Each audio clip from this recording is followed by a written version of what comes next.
Senador Hollen, você e Trump estão sendo manipulados como um violino por Putin. Assista ao secretário Rubio confrontar o senador Hollen em uma audiência explosiva no Senado. Secretary, you and I served together in Congress for 15 years. We didn't always agree, but I believe we shared some common values. A belief in defending democracy and human rights abroad and honoring the Constitution at home. That's why I voted to confirm you. I believed you would stand up for those principles. You haven't. You've done the opposite. And you used to speak with conviction about the importance of foreign aid as a tool to advance American values and interests. Then you stood by while Elon Musk took a chainsaw to USAID and other assistance programs. That has left a staggering toll.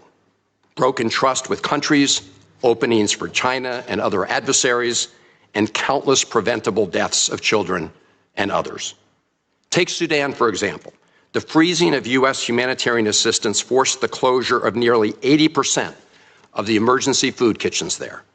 2 million famine-affected people were left without access to food. People died because of those actions. Mothers, fathers, and children. Tons of emergency food that could have saved their lives was left rotting in warehouses because you and Elon Musk refused to let USAID do its job. Sudan is a country where, by the administration's own determination, a genocide is unfolding in Darfur. But here's where it goes from cruel to despicable.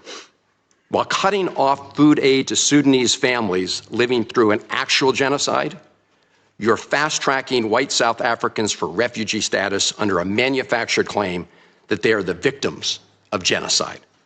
You tried to block the admission of individuals who had already been approved to come here as refugees while making bogus claims to justify granting such status to Afrikaners. You've made a mockery of our country's refugee process, turning it into a system of global apartheid where political ideology and race, more than truth or need, matter. And while you've turned away from a genocide in Sudan and invented one in South Africa, you teamed up with President Trump to throw the Ukrainian people under the bus and have been played like a fiddle by Vladimir Putin. Of course, Donald Trump not only said he would end the war in Ukraine on day one, he also said he would end the war in Gaza on day one. And yet last week, you were all running around to Gulf states, giving away very sensitive American AI and chips technology, but doing nothing to end the war in Gaza and get the remaining hostages returned. You know that for 78 days, the Netanyahu government did not allow a scrap of food to enter Gaza to reach over 2 million civilians. 57 children have died from malnutrition so far, and more than 14,000 children are in imminent danger of dying of starvation. As Cindy McCain said last week, and I quote, "Families in Gaza are starving while the food they need is sitting at the border." That is a gross violation of both U.S. and international law. What did you do? Nothing. Not once did you publicly call upon the Netanyahu government to end the blockade. Fortunately, other countries spoke out, and now we see a tiny trickle going in. Where have you focused your energy instead, Mr. Secretary? Well, your first trip as Secretary of State was to El Salvador, not to promote democracy, but to cozy up to President Bukele, who calls himself the world's coolest dictator. The result was a cash for collusion deal to deprive people living in America of their constitutional rights to due process. The Supreme Court, in a 9-0 decision, instructed you to facilitate the return to the United States of Abrego Garcia, who the administration admitted was wrongfully deported to El Salvador. Your response? You've openly flouted judicial orders. When asked whether you have been in touch with El Salvador to return Abrego Garcia, you boasted, quote, "I would never tell you that. And you know who else I would never tell? A judge." Clearly, you don't care about the Fifth Amendment right to due process, and you don't care about the First Amendment either, since you've been very busy snatching students off of college campuses for exercising their right to free speech. You dredged up a relic from the McCarthy era to claim that student protesters posed a threat to the foreign policy of the United States.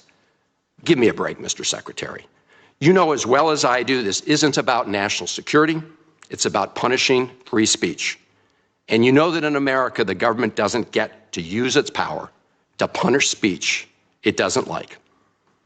Yet in March, you boasted about revoking student visas, saying, and I'm quoting, "We do it every day. Every time I find one of these lunatics, I take away their visa," unquote. Let's look at one of those lunatics, Mr. Secretary, Ms. Ozturk. Her crime was co-authoring an op-ed in her college paper critical of Tufts University's response to the war in Gaza. Your own department found zero links to terrorism, no anti-Semitic statements, but you still yanked her visa and shipped her off to detention in Louisiana. And the list goes on and on. The federal judge in the case of Mohsen Madawi, who is the Columbia student who was ambushed by federal agents at his citizenship appointment, said, and I quote, this is the judge, "Legal residents not charged with crimes or misconduct are being arrested and threatened with deportation for stating their views on the political issues of the day.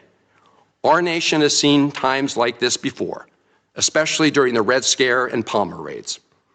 Like the McCarthy-era witch hunts of the 1950s, your campaign of fear and repression is eating away at foundational values of our democracy. Back then, it took one voice, Attorney Joseph Welch, to cut through the hysteria with the simple question that marked the beginning of the end of that shameful era. He asked Senator McCarthy, have you no sense of decency? And I would ask you the same, Secretary Rubio. But you have shown through your words and your actions what the answer is. And I have to tell you directly and personally that I regret voting for you for Secretary of State. I yield back. May I respond? You may sit. Well, first of all, your regret for voting for me confirms I'm doing a good job based on what I know. Well, that's just a flippant statement, Mr. Secretary. Can I respond, Mr. Chairman? You may. I didn't ask Senator, please let the Secretary have I'd be the floor. happy to, but then I can respond to his.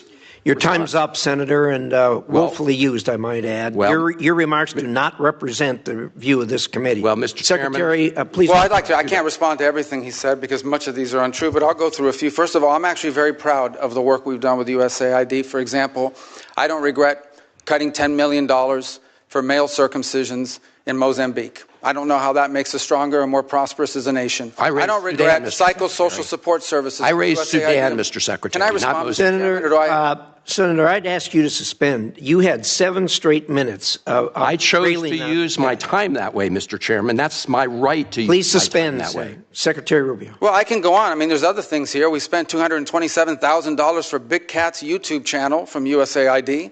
We spent $14 million for social cohesion in Mali, whatever the hell that means. So I can go on and on. I got the list here, and there's more. I didn't even bring the whole list. In the case of El Salvador, absolutely. Absolutely. We deported gang members, including the one you had a margarita with. And that guy is a human trafficker, and that guy is a gangbanger, and the evidence is going to be clear in the days to come. You're going to see who you went to Senator, I'm sorry, please, Mr. Chairman. Secretary Rubio has the floor. Mr. Chairman, he can't make unsubstantiated comments like that. Secretary Rubio has the floor. You've had your time. Secretary Rubio should take that testimony to the federal court of the United States because he hasn't done it under oath. Here's another point, okay? There is a division in our government between the federal branch and the judicial branch. No judge in the judicial branch cannot tell me or the president how to conduct foreign policy. No judge can tell me how I have to outreach to a foreign partner or what I need to say to them. And if I do reach to that foreign partner and talk to them, I have under no obligation to share that with the judiciary branch. Just like a judge cannot order me to negotiate with a foreign minister of Russia, they cannot order me to negotiate with a foreign minister or the president of El Salvador. And if I did negotiate with them, which we have responded to them, and we've told them, we've had communications with the president of El Salvador. I am under no obligation, under our division of powers in this country, and to share with the judicial branch how I conducted diplomacy of the United States. It would actually be counterproductive. If I started sharing with courts, or frankly, with the media, my conversations with foreign leaders and all of their details, no foreign leader would talk to me again, and we would break trust with them. So I have complied with every court order. What I won't comply with is an order to disclose what I'm saying and what we're talking about with a foreign leader, because then they won't talk to me. Diplomacy doesn't work that way. About the student visas, let me say this. I don't deport anybody, and I don't snatch anybody. The State Department does not have officers in the street snatching everybody. What I do is revoke visas, and it's very simple. A visa is not a right. It is a privilege. People apply for student visas to come into the United States and study. And if you tell me that you're coming to the United States to lead campus crusades, to take over libraries and try to burn down buildings and acts of violence, we're not going to give you a visa. Is that what Ms. Ostork did? We're not going to give you a visa. Is that what she did? Come on, Mr. Secretary. And every single one of these cases, the factors are different. Senator, the bottom line is, if you're coming here to stir up trouble on our campuses, we will deny you a visa. And if you have a First visa Amendment and we find you, apply to we'll people revoke living in the it. United States? And we're going to do more. There are more coming. We're going to continue to revoke the visas of people who are here as guests and are disrupting our higher education facilities. People are paying money. These kids pay money to go to school, and they have to walk through a bunch of lunatics who are here on student visas. Disrupting the foreign policy of the United States. I want to do more. I hope we can find more of these people. That's pathetic, Mr. In fact, Secretary. the other day, some guys led a riot. I forgot what university it was, and I asked, please, can you find the arrest records of all the people that were arrested at that riot at that campus? Because if any of them have a visa, we're going to revoke it. I feel so much safer when you lock up people like Ms. Ostork, Mr. Secretary. We've had enough time on the subject. Thank you very much. And we're going to move to Senator Lee.